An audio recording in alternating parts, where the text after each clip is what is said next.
Un saludo fraternal a todos nuestros hermanos que nos permiten llegar hasta el corazón de sus hogares a través de este medio tecnológico que Dios ha provisto. Bienvenidos a nuestro estudio número 14 de la serie titulada El juicio sobre los vivos. Ya hemos tratado 13 secciones de estudio y hemos visto a la luz de diferentes ángulos y puntos de las Escrituras cómo Dios se apresta a hacer este juicio en el periodo del gran día de la expiación que ha sido tipificado en el pasado a través de las fiestas sagradas del pueblo de Israel. Hemos visto también cómo el Señor va a hacer una visita al planeta Tierra, cómo el Señor va a descender a este mundo para poder efectuar este juicio que ha sido predicho por diversos profetas de la antigüedad. Recientemente hemos empezado a tratar el capítulo 9 de Ezequiel, una profecía impresionante que el Señor nos dejó en la revelación a través de este profeta para poder entender la naturaleza y el propósito de este juicio que Dios pretende ejecutar dentro del pueblo que Dios tiene en esta generación. Ahora vamos a continuar el estudio que estamos tratando en la revelación del capítulo 9 de Ezequiel. Y vamos a ver cómo es que Dios va a hacer que este juicio finalmente se cumpla dentro de la atmósfera de su pueblo hoy en esta generación. Hemos tratado en nuestro estudio anterior que hay muchas teorías, muchas objeciones en relación a este asunto de Ezequiel capítulo 9. Pero hemos visto que hay un profeta hoy que nos ha dicho que por muy horroroso y terrible que parezca este juicio, Dios lo va a cumplir literalmente sobre su pueblo hoy, indicándonos de esa manera que este juicio debe ser buscado en el futuro, es decir, en el tiempo del fin, y debemos ver su cumplimiento precisamente en el tiempo cuando Dios pretenda limpiar a su pueblo de una vez por todas de todas las abominaciones que se están haciendo dentro de su iglesia. Ahora vamos a ver si realmente este juicio, como dicen algunos evangelistas, predicadores, ministros, se va a cumplir en el tiempo del periodo de las 7 plagas o realmente es un juicio aparte de las 7 plagas. Vamos a descubrir a la luz de la inspiración qué tan cierto es la afirmación de muchos eruditos de las Escrituras al hacer tales afirmaciones. Vamos a descubrir también si el juicio que Dios pretende hacer, es decir, el castigo que Dios pretende dar a los impíos, tanto de la iglesia como de Babilonia, van a ocurrir en un solo evento o en eventos separados. Quiero invitarles a todos ustedes a que leamos una cita de meditación y luego inclinemos nuestros rostros y nuestras rodillas para poder elevar una oración en súplicas a nuestro Dios para que sea Él quien nos dirija en este estudio. La cita se encuentra en el libro de Testimonios para los Ministros en la página 443. Y dice lo siguiente: necesitamos una reforma completa en todas nuestras iglesias. El poder convertidor de Dios debe venir a la iglesia. Buscad al Señor muy fervientemente. Eliminad vuestros pecados y quedaos en Jerusalén hasta que seáis investidos del poder de lo alto. Con esto en mente, arrodillémonos delante de Dios.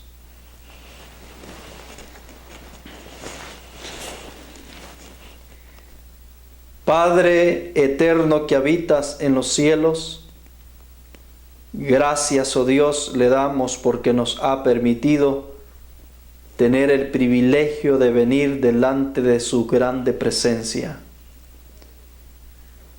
Señor, gracias por darnos la oportunidad de llegar a tu pueblo a través de este medio de tecnología que ha provisto en su gran misericordia.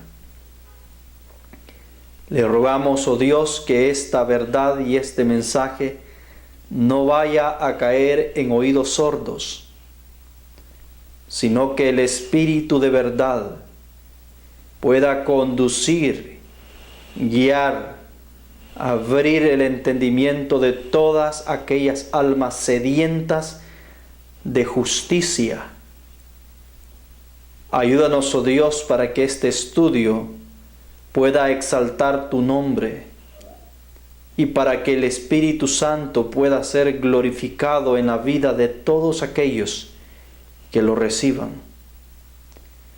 Le rogamos que se quede con nosotros como el invitado especial, en el nombre santo de Jesucristo nuestro Salvador. Amén.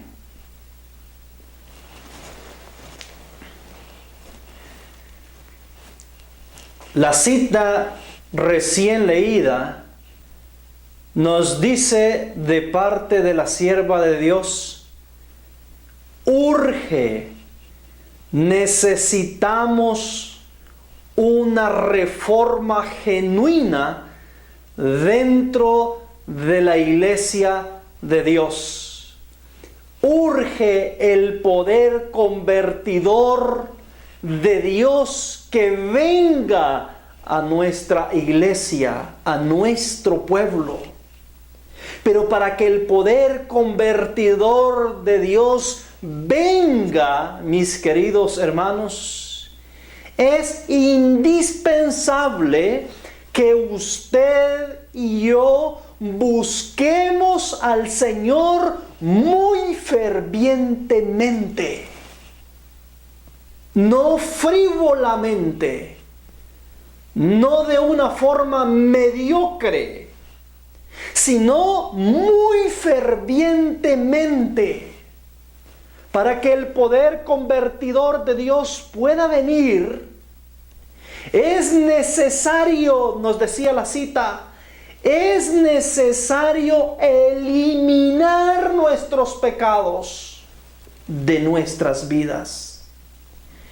Para que esa reforma pueda ocurrir dentro de nuestra iglesia, es necesario una renuncia a nuestros pecados que están siendo acariciados en nuestras vidas.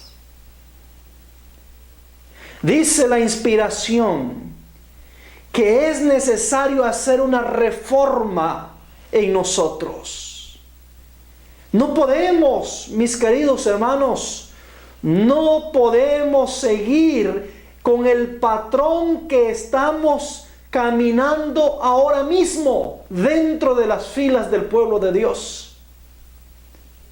No podemos seguir practicando las cosas que el mundo practica. No podemos seguir el patrón que el mundo está llevando en su condición desenfrenada y pecaminosa delante de Dios. No podemos seguir imitando las modas del mundo.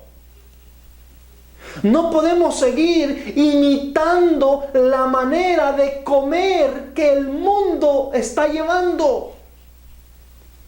No podemos seguir manifestando los mismos rasgos de caracteres que solamente en los mundanos se puede encontrar. No podemos, mis queridos hermanos, seguir celebrando las fiestas que el mundo está celebrando.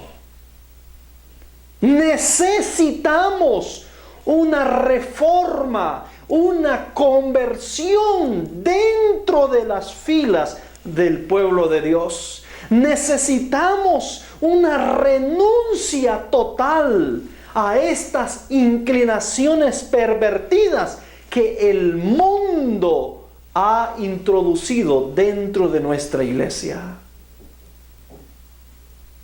Necesitamos parar con esos desfiles de modas que están desfilando dentro de los templos adventistas del séptimo día. Necesitamos, hermanos queridos, dejar de seguir convirtiendo a la casa de Dios en un centro comercial. Necesitamos volvernos a nuestro Dios, convertirnos de nuestros pecados. Y la cita nos decía que después de hacer esto, de hacer estas reformas, esta renuncia al pecado, debemos permanecer en Jerusalén.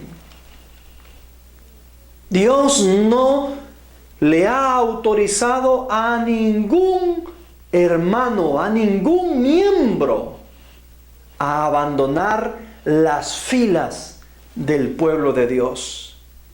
Lo que Dios le ha ordenado a usted y me ha ordenado a mí es a realizar una reforma en mi vida.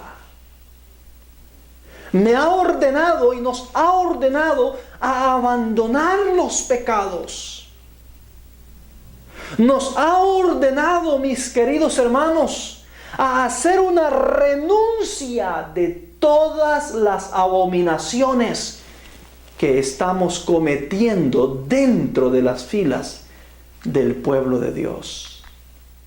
Esta reforma, mis queridos hermanos, es una reforma urgente que debe ser hecha prontamente en nuestro pueblo. Se ha hablado muchas veces de reforma y reavivamiento en nuestras iglesias, pero todo se queda en nombre hasta que no haya una renuncia de nuestros pecados. Hasta que no haya un cambio en nuestras actitudes. Hasta que no haya una verdadera conversión en nuestras vidas. Esa reforma nunca llegará. Esa reforma no se debe hacer abandonando la iglesia, yéndose a formar otra iglesia. No. Esa reforma debe ser en cada individuo que forma parte de la iglesia. La inspiración dice que debemos reformarnos y permanecer en Jerusalén. Es decir, permanecer en la iglesia hasta que hayamos sido investidos del poder de lo alto. Nuestro deber es permanecer en la iglesia hasta que venga el derramamiento del poder del Espíritu Santo. Hermanos, aún con toda la apelación que Dios hace, la gran mayoría de aquellos que profesamos ser seguidores de Cristo, la gran mayoría de aquellos que profesan seguir las verdades del Señor Jesucristo en nuestra iglesia, se rehúsan a aceptar la invitación que Dios está haciendo. Cada día se está justificando el pecado. Se están justificando las prácticas del mundo dentro de nuestra iglesia. Se le está vendiendo al pueblo de Dios una gracia barata, muy barata. Se le está vendiendo al pueblo de Dios una salvación que no existe. Hermanos queridos, si nosotros no nos reformamos, si nosotros no cambiamos, si nosotros no renunciamos al pecado, Dios nos va a quitar de las filas de su pueblo. Dios no nos puede llevar a su reino.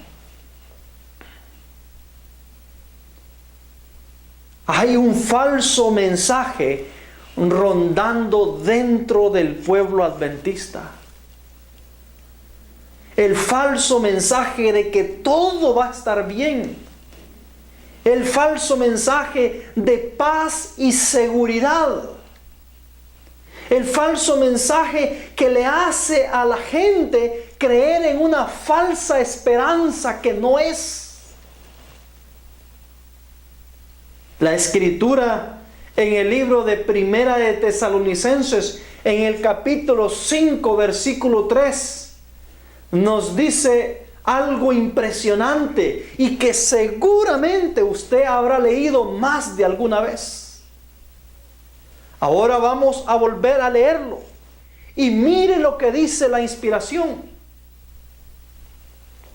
Dice lo siguiente: que cuando digan paz y seguridad, entonces vendrá sobre ellos destrucción repentina, como los dolores a la mujer que da a luz, y no escaparán.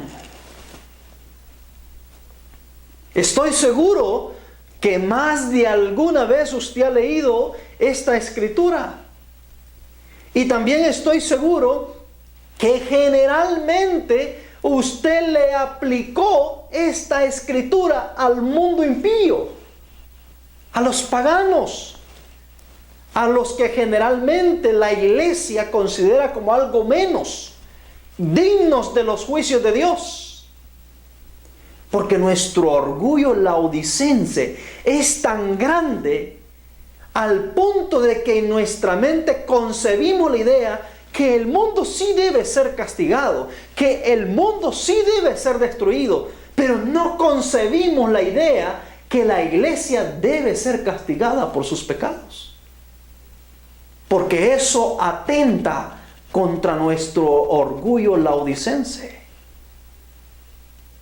Pero mis queridos hermanos, Dios no hace excepción, y quiero decirles que los primeros sobre quienes se va a cumplir este versículo que yo he leído es precisamente sobre la iglesia de Dios.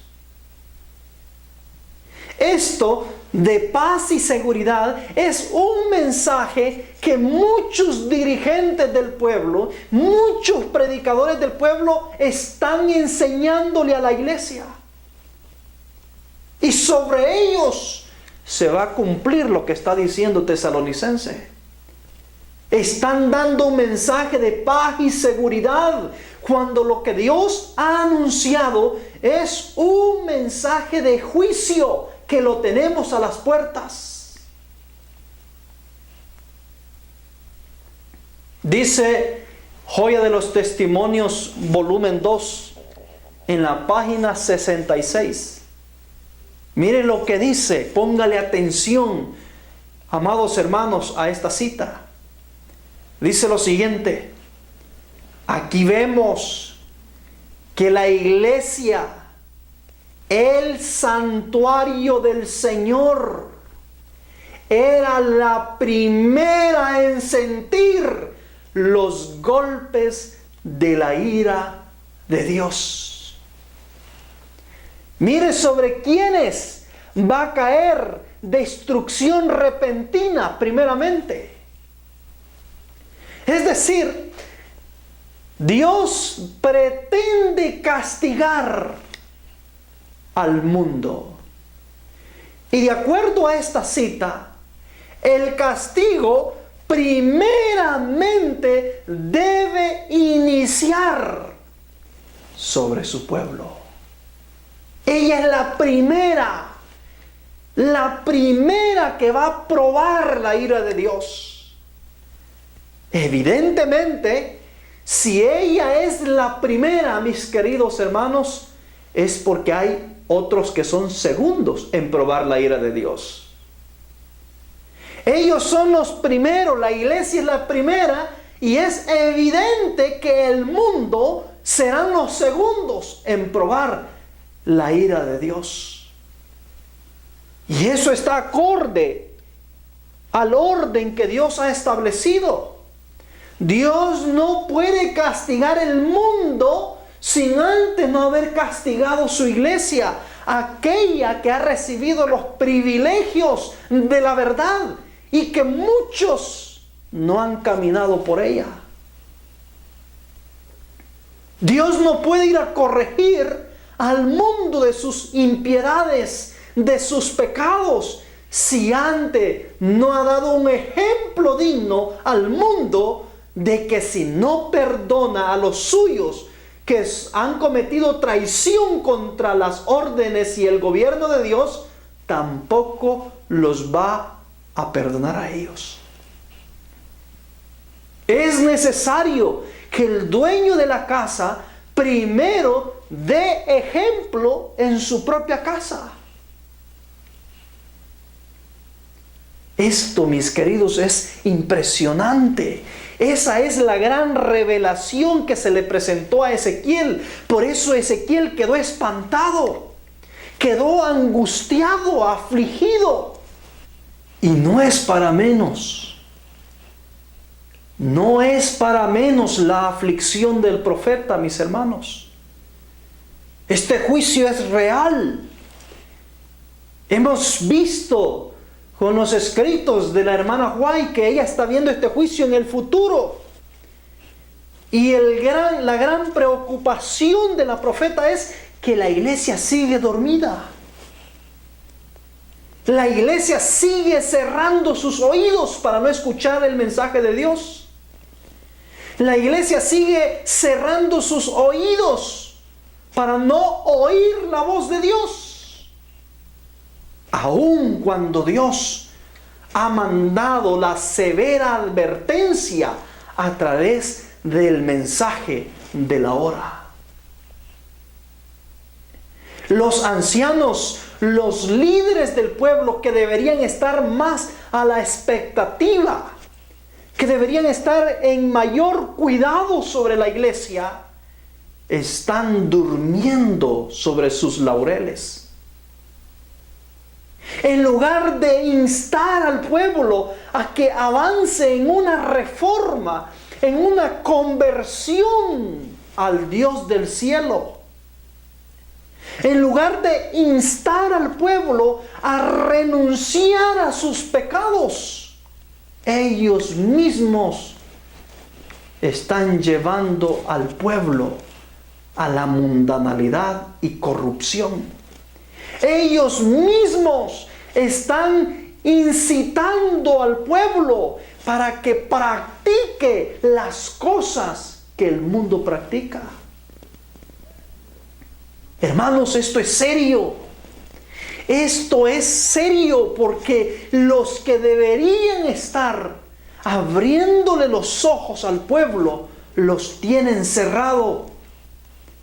Pero el asunto se vuelve más serio todavía, porque los que están siguiendo a estos hombres, que son la gran mayoría del pueblo, en lugar de abrir sus ojos ellos y darse cuenta que están yendo rumbo al vacío, siguen durmiendo juntamente con sus líderes en sus laureles. Dice la hermana White en Joya de los Testimonios, volumen 2, página 66, una vez más. Mire lo que dice. Los ancianos, aquellos a quienes Dios había brindado gran luz, que se habían destacado como guardianes de los intereses espirituales del pueblo, habían traicionado su cometido. Habían asumido la actitud de que no necesitamos esperar milagros ni la señalada manifestación del poder de Dios como en tiempos anteriores.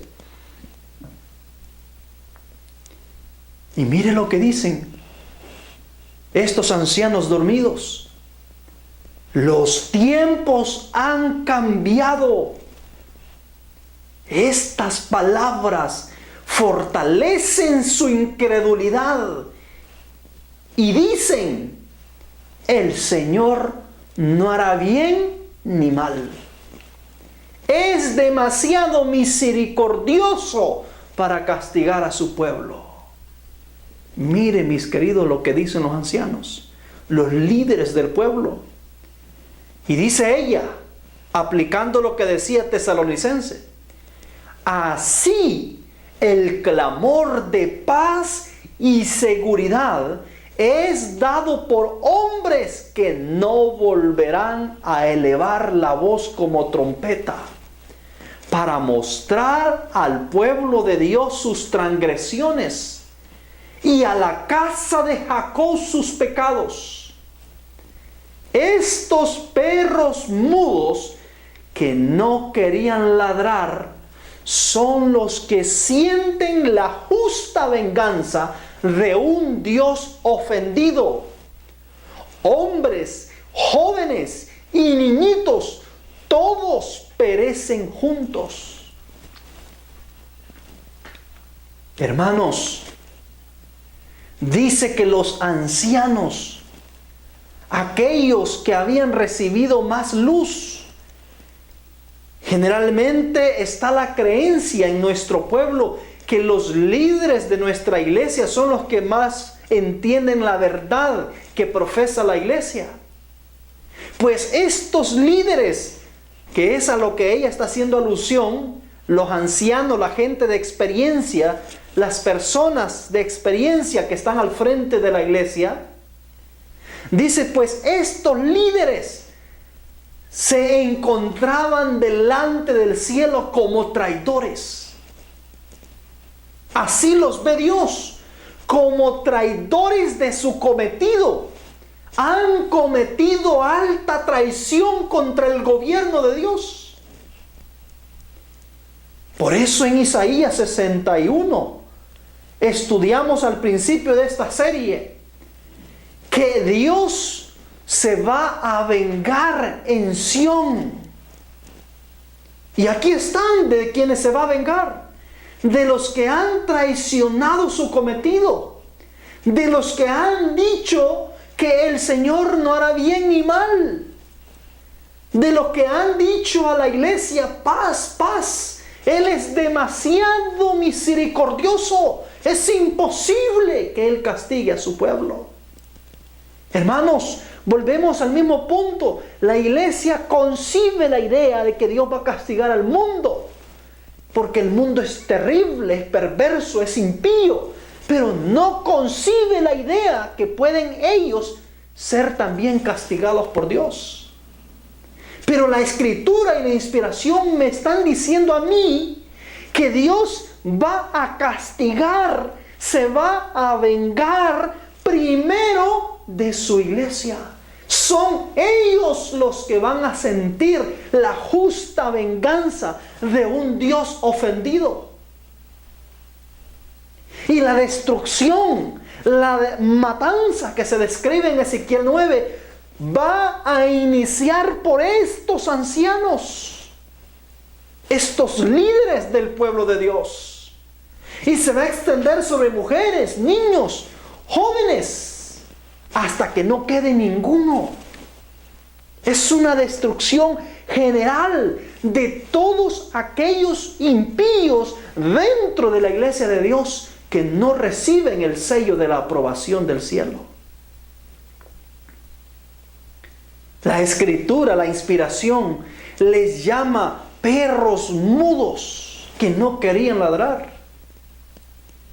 No los compara al animal, sino a la función de este animal.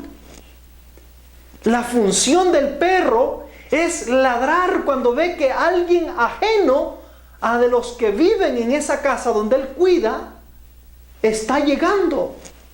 Y ladra para avisarle a sus dueños, a sus amos, de que alguien desconocido y ajeno a la casa está llegando. Entonces los compara a esta función y dice que estos ancianos son como el perro mudo que no quiere ladrar. Está viendo que viene el enemigo, va a entrar a la casa, entró a la casa de Dios y no ladró. No dijo nada. No lo identificó. No lo señaló. Hermanos queridos, de esa manera nuestros líderes están permitiendo que Satanás, con una legión de paganos, entren a la iglesia de Dios con todas sus costumbres, con todas sus tendencias. Entren a la iglesia de Dios sin ser convertidos. Y ya estando dentro de la iglesia de Dios, exigen que sean aceptados con sus costumbres que ellos traen. Y los ancianos, los líderes, que debieran estar a la vanguardia, con el ferviente deseo de acrecentar los números de creyentes, se hacen el de la vista ciega. Y entonces empiezan a seguirle la corriente. Empiezan a seguirle el jueguito a este montón de paganos entrando a nuestra iglesia. Y entonces empiezan ellos mismos, los líderes, a promover el Día del Niño Adventista, que se celebra en el mundo. Pero como el pagano que ha entrado le encantaba esa fiesta allá en el mundo, entonces él quiere encontrar esa fiesta también en la iglesia. Y pone la condición de seguir celebrando esa fiesta si quieren que él permanezca o sea miembro de su iglesia. Y entonces el capricho de este pagano hace que dentro de la iglesia de repente surja no el niño, no el día del niño, sino el día del niño adventista. Le agregan la palabra adventista. Venía celebrando el Día de la Madre allá en el mundo, y como a él no está dispuesto a renunciar a esa costumbre, a esa tradición pagana. Quiere ser un adventista, pero no quiere renunciar a ello. Entonces él pone como su condición que lo acepten tal como está.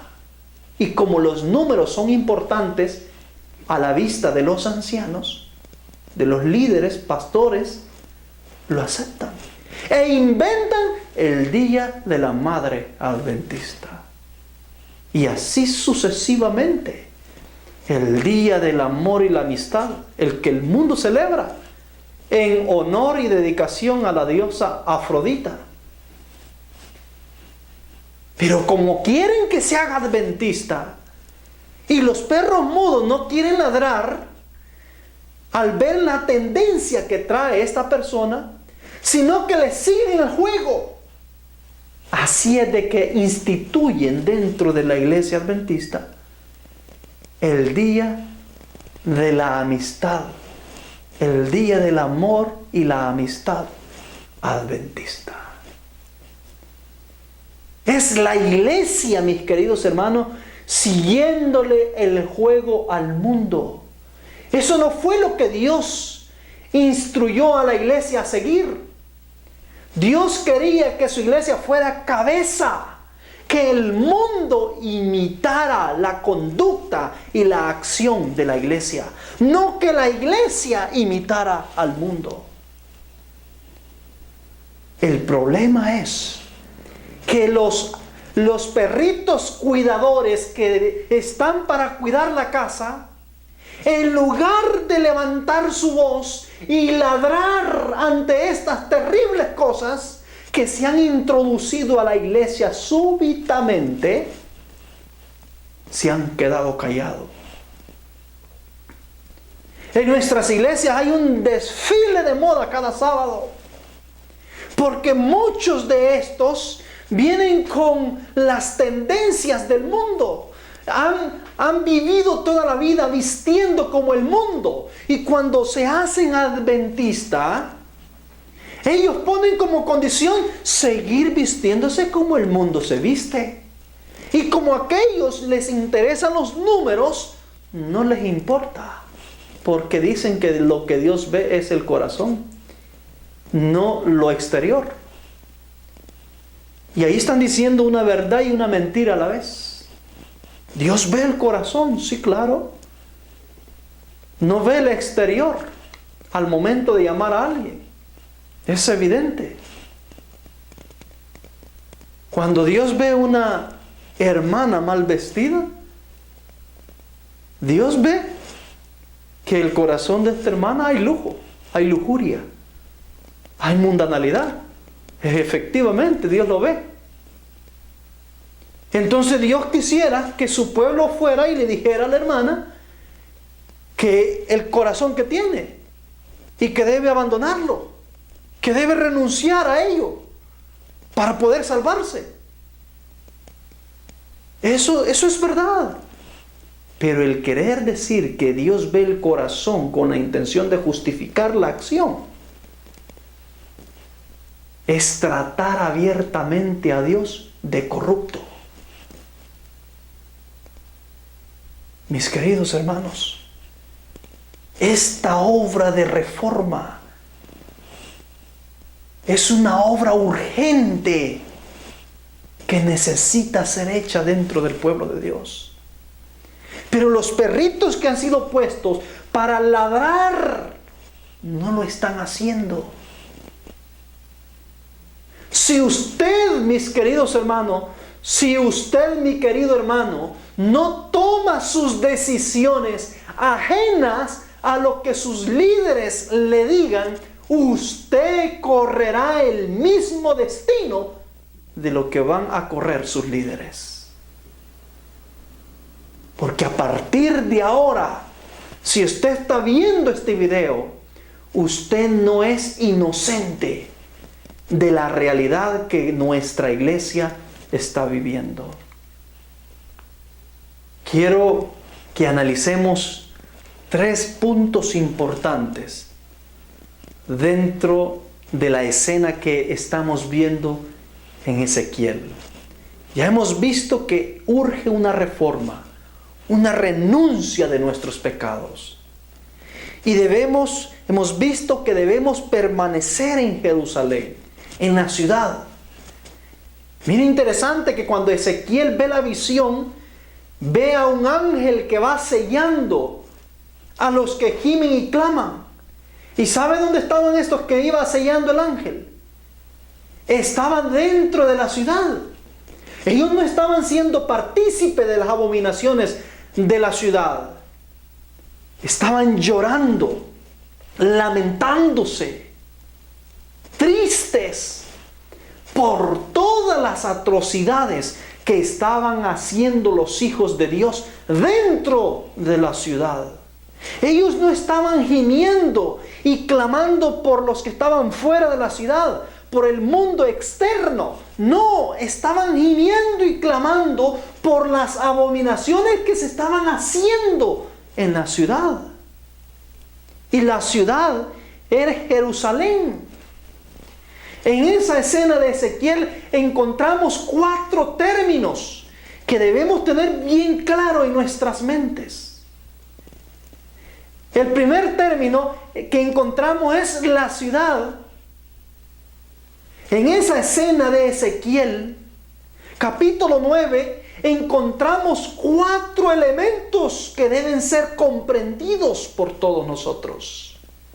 El primer elemento es la ciudad de Jerusalén. La ciudad de Jerusalén representa algo, mis queridos hermanos. Representa, según la cita que leímos al inicio de este estudio, representa al pueblo de Dios. Representa la iglesia de Dios, el pueblo común en general, como un todo. Y dentro de la ciudad de Jerusalén estaba el santuario. El santuario, hermanos, es el centro del gobierno religioso del pueblo. Es decir, es la sede del pueblo de Dios, la sede religiosa, donde está el corazón de la religión, donde estaban los líderes, donde estaban los sacerdotes religiosos que gobernaban al pueblo. El santuario representa la sede administrativa de la religión en el pueblo de Dios. Y los ancianos que estaban delante del santuario, es decir, son aquellos sacerdotes que se dedicaban en el tipo para poder ofrecer sacrificio. Los ancianos representan los líderes del pueblo de Dios. Y el cuarto elemento es que dice que este juicio, esta matanza, va a ocurrir entre la casa de Judá e Israel. Y aquí viene un detalle importante, hermanos. La casa de Judá e Israel denota el tiempo o el periodo cuando Dios va a sellar dentro de la iglesia de Dios a los 144,000 redimidos del Cordero, que son descendientes de las 12 tribus de Israel y que deben llegar al conocimiento de la verdad a través de la iglesia adventista del séptimo día. Hoy no vamos a tratar ni a ahondar en el tema de los 144,000 redimidos. Pero después de esta serie vamos a iniciar la serie de los 144,000 redimidos del Cordero. En esa serie vamos a descubrir cómo es que la iglesia adventista va a reunir en su medio a los 144,000 redimidos, los descendientes de las tribus de Jacob. Ahí vamos a verlo, porque Apocalipsis 7, 4, 5, 6, 7 y 8 dice que son 12,000 de cada tribu. Pero no vamos a analizarlo ahora. Lo que quiero llamar su atención es que este juicio de Ezequiel 9 acontece en un tiempo cuando las 12 tribus están siendo reunidas dentro de la iglesia de Dios. Porque habla específicamente el versículo en mención, allí en Ezequiel 9, de que este juicio se ejecuta sobre la casa de Judá y de Israel, haciendo alusión a los 2 reinos, a las tribus del sur y a las tribus del norte. El reino de Israel estaba compuesta por 10 tribus y el reino de Judá estaba compuesto por 2 tribus. Pero aquí nos habla de las 2 casas.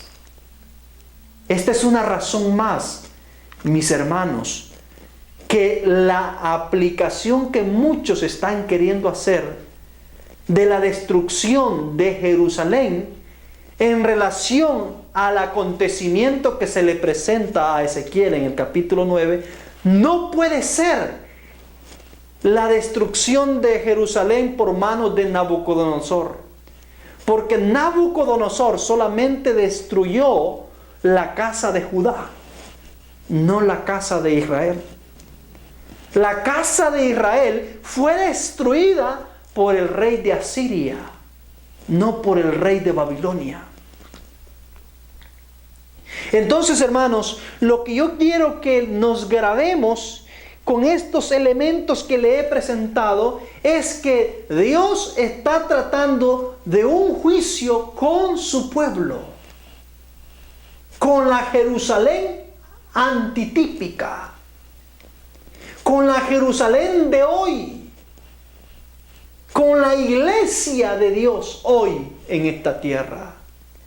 Y que cuando Dios inicie este juicio, va a iniciar desde el santuario, es decir, desde el corazón de la religión, desde el corazón de la fe, desde donde están los más altos dirigentes de la iglesia de Dios, desde los ancianos, y se va a extender sobre mujeres, jóvenes, ancianos y niños. Es un juicio completo que Dios hace en esta escena.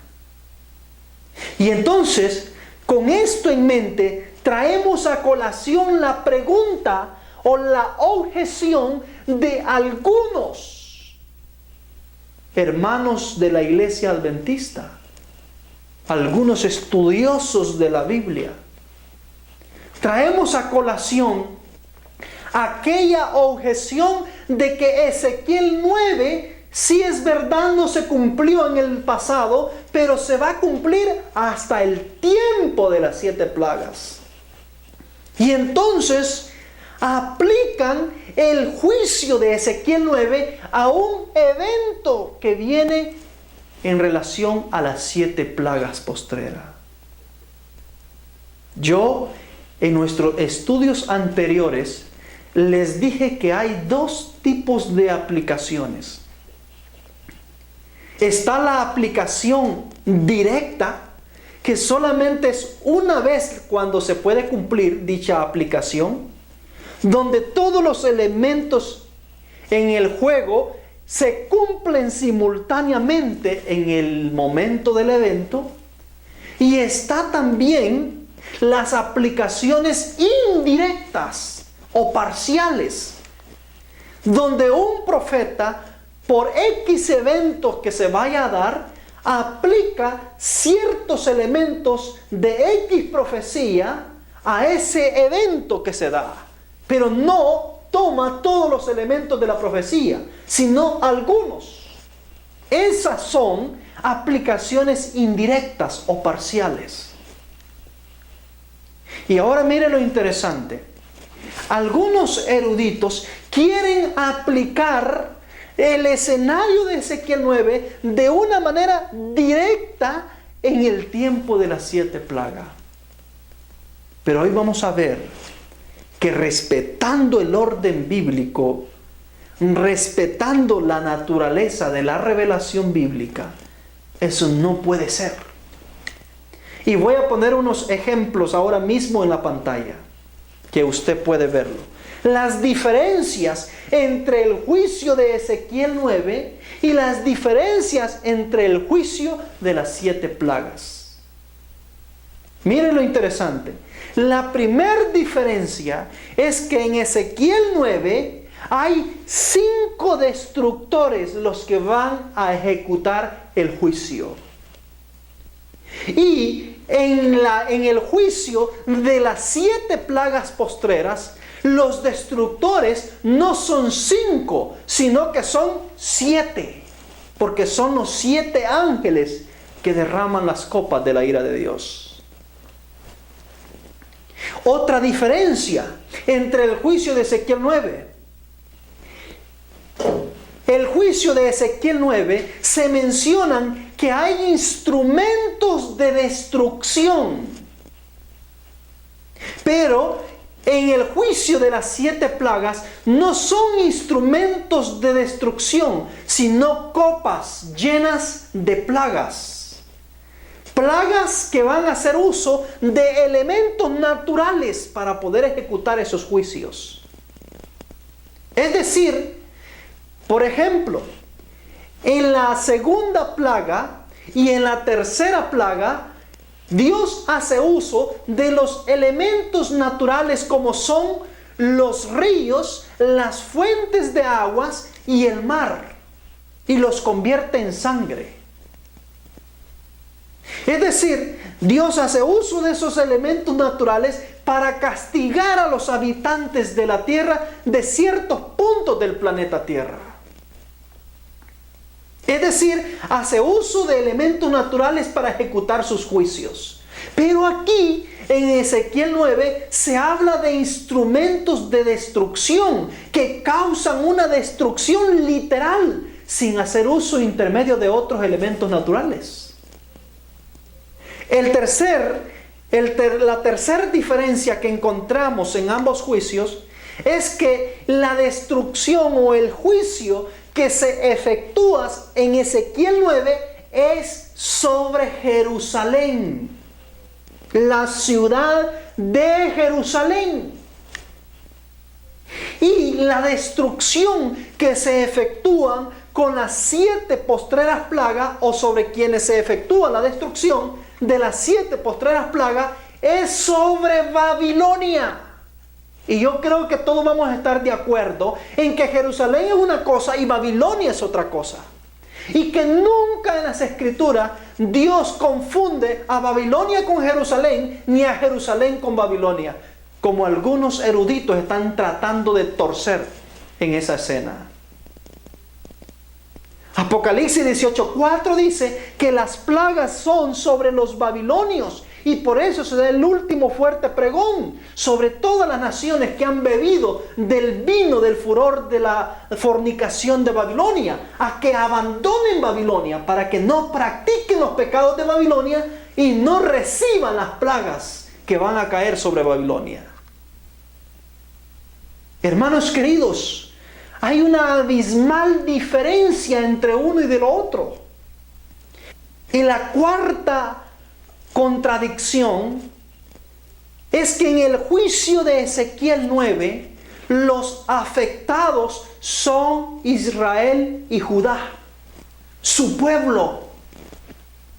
Y en Babilonia, cuando las 7 postreras plagas caen, los afectados son los babilonios. Por eso se les pide a los babilonios que son justos y que están siendo fieles a Dios aún en medio de Babilonia, a que abandonen Babilonia para que no sean destruidos en los juicios que vienen sobre Babilonia. Hermanos, no entiendo cómo es posible que los grandes eruditos de nuestra iglesia estén aplicando la escena del juicio de Ezequiel 9 a las 7 postreras plagas, cuando los elementos que se están describiendo en la escena de Ezequiel 9 son escenas y elementos que abiertamente se observa que son en referencia a su pueblo y no a Babilonia. Ahora, la hermana White, en uno de sus capítulos de El conflicto de los siglos, ella, hermanos, hace una aplicación indirecta de esta escena de Ezequiel 9 con el derramamiento de las 7 plagas. Pero ojo, es una aplicación indirecta. No es la aplicación directa. Porque la aplicación directa es un juicio sobre Jerusalén, no sobre Babilonia. Es un juicio sobre la iglesia, no sobre el mundo pagano. Es un juicio sobre Judá e Israel, su pueblo, no sobre los babilonios. Pero ella, como profeta, está haciendo una aplicación indirecta a la escena del momento de las 7 plagas. ¿Por qué razón lo está haciendo?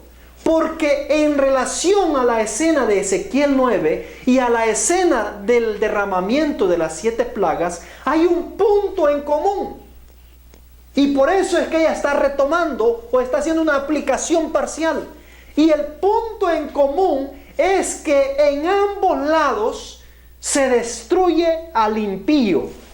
Es decir, en el juicio de Ezequiel 9, se destruye a los impíos que están dentro de la iglesia, y en el juicio de Babilonia se destruyen a los babilonios que se rehusaron salir de Babilonia después del llamado del fuerte pregón de abandonar Babilonia.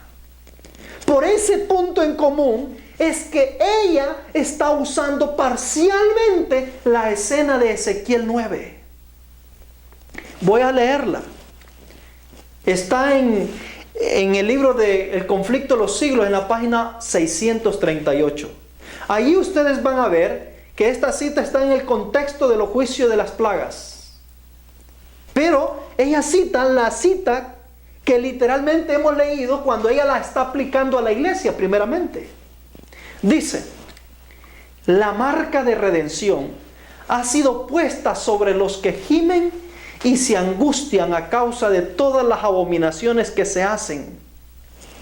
Ahora sale el ángel de la muerte representado en la visión de Ezequiel por los hombres armados con instrumentos de destrucción, y a quienes se les manda, al anciano, al joven y a la doncella, y a los niños y a las mujeres, matadlos hasta exterminarlos, mas no llegaréis a ninguno en quien está la marca. Y comenzad desde mi santuario, dice el profeta. Comenzaron pues por los ancianos que estaban delante de la casa. La obra de destrucción empieza entre los que profesaron ser guardianes espirituales del pueblo. Los falsos centinelas caen primero. De nadie se tendrá piedad, y ninguno escapará. Hombres, mujeres, doncellas, niños perecen juntos. Aquí, mis hermanos, estamos viendo que ella está aplicando esta cita, que la aplica ella mismo cuando se hace el juicio sobre la iglesia, se la aplica a Babilonia de una manera parcial, porque el punto en común es la destrucción de los impíos. Así como en el juicio que se hace con la iglesia, se destruyen niños, se destruyen mujeres, se destruyen ancianos, se destruyen todos aquellos que no hayan sido marcados. Así también en Babilonia se destruyen niños, mujeres, varones, todos aquellos que no hayan sido marcados. Mis queridos hermanos, estamos viendo que la hermana White hace una aplicación indirecta por este punto en común que hemos mencionado. Y ahora les pregunto, ¿y ahora por qué ella hace este tipo de aplicaciones? Hermanos, las aplicaciones parciales o indirectas es permitido hacerla a cualquier profeta. Los profetas del Antiguo Testamento también hicieron dichas aplicaciones. Y la hermana White no es la excepción. Vamos a ver otro ejemplo donde ella hace aplicaciones de un escenario bíblico a diversos eventos. Por ejemplo, imagínense de que en el libro de Evangelismo, ella en la página 387, ella aplica al mensajero del pacto a Jesucristo. Es decir, ella dice que Jesús es el mensajero del pacto. Pero en el libro de Obreros Evangélicos, en la página 20, vemos que la hermana White le llama el mensajero del pacto o se lo aplica a Moisés. Es decir, usa el mismo término para referirse a dos personajes diferentes y se los aplica. Ahora, obviamente, la aplicación hacia Moisés es la aplicación indirecta, porque él no es en realidad en sí el mensajero o el ángel del pacto, sino Jesús, pero se le aplica de una manera indirecta o parcial también a Moisés. Vamos a ver también de que en el libro de Cristo en su santuario, en la página 101, dice lo siguiente: la hermana White aplica la venida de Cristo como nuestro sumo sacerdote al lugar santísimo, al acontecimiento de las 10 vírgenes. Es decir, ella agarra la parábola de las 10 vírgenes y ella dice que esa parábola se cumple en el evento que se dio en 1844, cuando Cristo se presentó delante del Padre en el lugar santísimo. Pero miren lo interesante. Ella aplica también la parábola de las 10 vírgenes en el libro de Palabras de Vida del Gran Maestro, en la página 336, se la aplica esa parábola a la iglesia que está en espera del segundo advenimiento de Cristo. Es decir, se lo aplica a la iglesia de 1844, cuando esperaban el juicio, la venida de Cristo en esa época. Es decir, se lo aplica a la iglesia milerita y se lo aplica también a la iglesia adventista que está en espera del segundo advenimiento de Cristo. Y esa misma escena de Cristo en su santuario en la página 101, la hermana White aplica la venida del Señor Jesús, es decir, del ángel del pacto, revelada a través de Malaquías capítulo 3, del versículo 1 al 5, cuando dice que llega al templo, a su templo. Esa venida se la aplica también al acontecimiento de 1844. Es decir, lo aplica al momento cuando Jesús se presenta delante del Padre, llega al templo del cielo, es decir, al lugar santísimo, y empieza la purificación del santuario. Pero también ese mismo evento de Malaquías 3, 1 al 5, se lo aplica al segundo advenimiento de Cristo. Es decir, la hermana White está en su derecho, porque bajo inspiración ella puede hacer estas aplicaciones cuantas veces quiera. Aplica también las palabras finales del capítulo 4 de Malaquías, es decir, en relación a la venida de Elías y en relación a la conversión que éste va a hacer, se la aplica tanto al primer advenimiento de Cristo como también a un evento que debe ocurrir antes del segundo advenimiento de Cristo. Es decir, son aplicaciones indirectas o parciales que ella hace y está en su derecho como profeta para hacerlas. Ahora, mis queridos hermanos, surge una pregunta en la mente de cada uno de nosotros seguramente. Si el juicio que Dios va a efectuar con la iglesia de una manera directa y literal no se cumple en el tiempo del derramamiento de las 7 plagas postreras, entonces la pregunta es, ¿cuándo se cumple? ¿Cuándo Dios lleva a cabo ese juicio? ¿Cuándo Dios es que va a intervenir a la iglesia en esta tierra? Si usted quiere saberlo con más detalles, por favor no se pierda el próximo estudio de esta serie. Permítanos en nuestro próximo estudio poder presentarle cuándo es en realidad que Dios va a efectuar esta destrucción, esta purificación dentro de la Jerusalén de hoy. Y ahí explicaremos cuál es el motivo y la razón que Dios tiene para purificar antes a la iglesia de Dios, antes incluso de que empiece el fuerte pregón, el último gran pregón que va a ser proclamado sobre la tierra. No se pierda nuestro próximo estudio.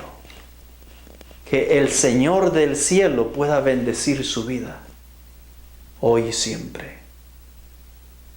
Vamos a orar, mis hermanos.